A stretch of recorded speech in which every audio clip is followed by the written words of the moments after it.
Now, there has been another kidnapping in Nigeria. A Christian school in Nigeria's northwestern Niger state was attacked in the middle of the night. At least 227 people are believed to have been abducted, and this includes school children and teachers. This is the second school kidnapping in Nigeria this week.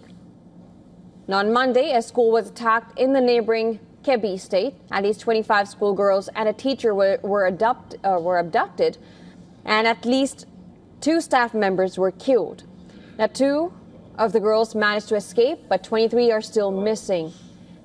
Now, these aren't the only attacks that are making headlines.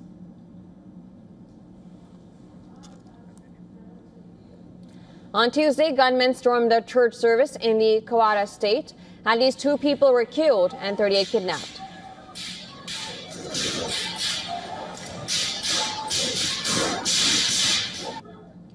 The attack was captured on video because the service was being live streamed.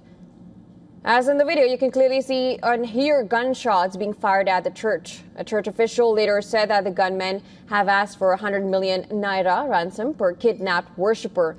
Now, that is about $69,000 per person.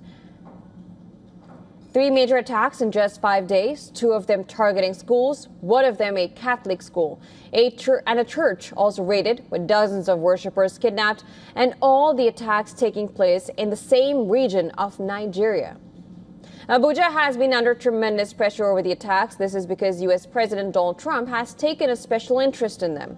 He believes these are the targeted attacks against Christians in Nigeria. On October 31st, he designated Nigeria a country of particular concern for alleged religious freedom violations.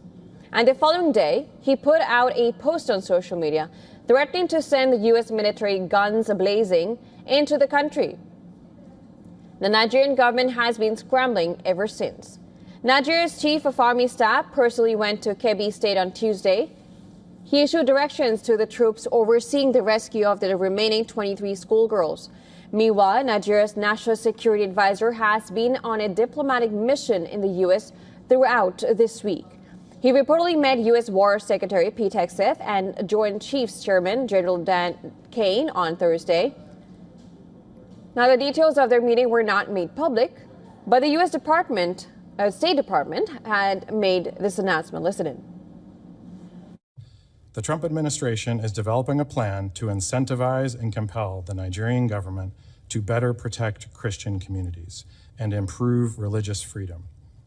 This plan will consider U.S. state and Treasury engagement on sanctions, as well as possible Department of War engagement on counterterrorism and other efforts to protect religious communities.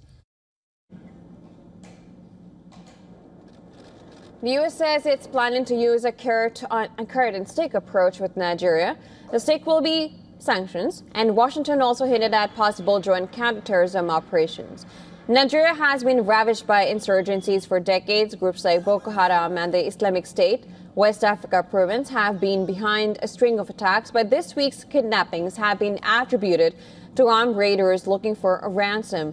They're colloquially known as bandits.